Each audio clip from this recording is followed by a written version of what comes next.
Anne, how are you doing today? Doing good today. Wonderful. So, summertime in Maine means going to the beach with family and friends. And so I just wanted to talk to you about how to figure out what is a safe beach, what to look for to see if you might have to be a little bit concerned, and if you do think maybe you need to be concerned, how to keep yourself safe. Okay. So the first thing, you're driving along on the road and you look out at the lovely water. How do you know if a beach is safe to swim? Well, first of all, you want to look and make sure, is the beach clean? Okay. Is there trash on the beach? Are there animal feces on the beach? Is it overall a clean beach? All right. And then take a look at the water. Usually if the water has things floating in it or oil slicks on the surface, then you need to be suspicious that this may not be a sanitary beach. All right. So when I was a kid, the geese used to descend upon the lake that was near our house. And there was geese poop everywhere. And so, you kind of knew that you shouldn't probably go in that water.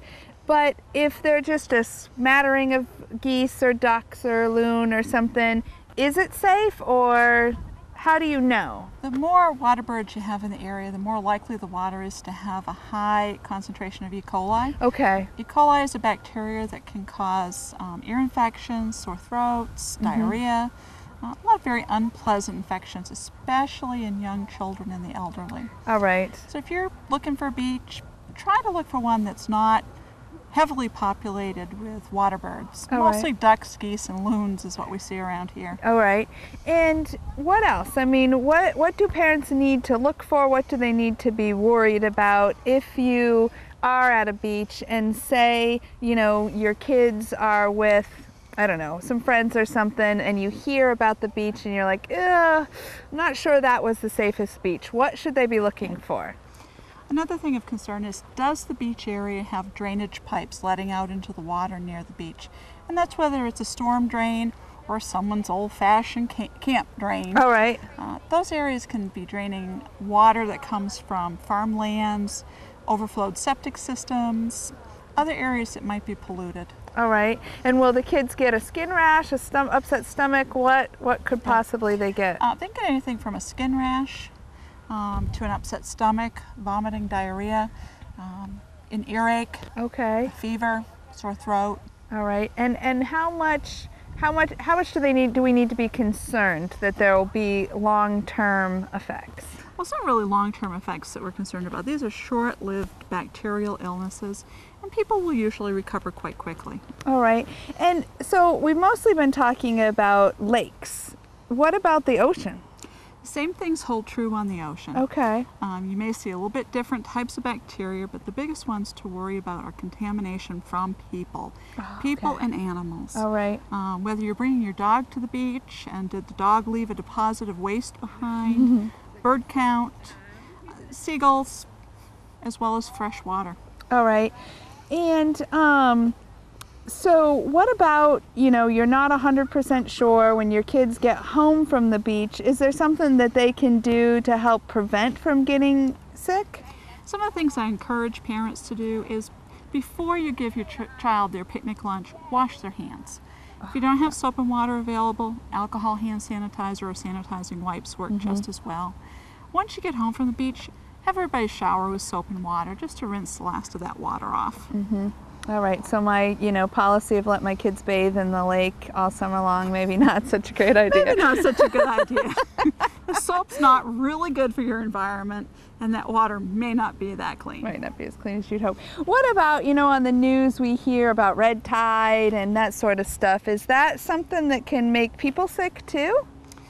Just swimming in it, not eating it, I guess. It's more a hazard for the shellfish. Okay. But it is fungal. All right. And it can cause illness like any other fungus would. One of the main things to keep an eye on is, what is your beach posted? If it's a public beach, is there a sign up warning swimmers that they're not advised to swim in the water? All right. Those are up for a reason, and they're usually up because of safety hazards, either riptides on the coast or increased bacterial count. What about swimming pools? Backyard or public? Yeah. Swimming pools, the greatest thing that we can do is help make sure our hygiene is good going into them. All right.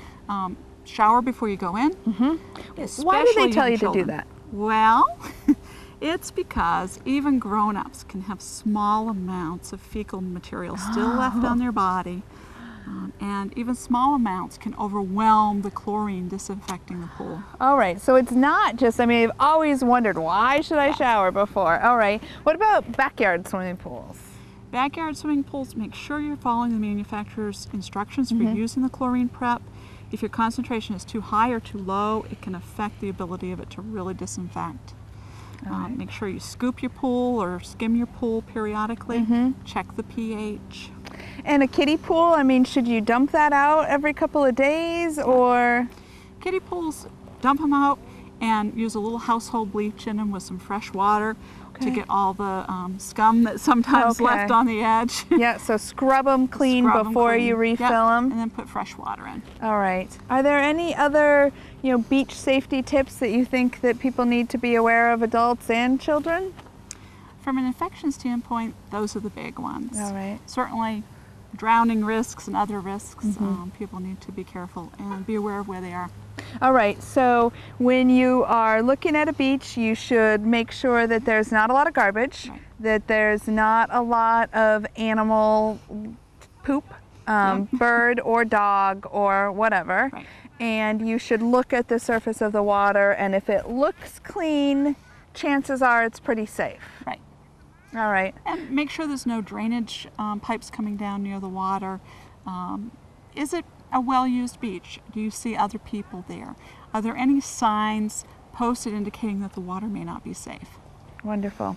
Thank you, Anne. And I know that I am going to be a little bit more diligent about looking at beaches and make sure that my kids actually do take a shower and a bath on occasion during the summer. Thank you. You're welcome.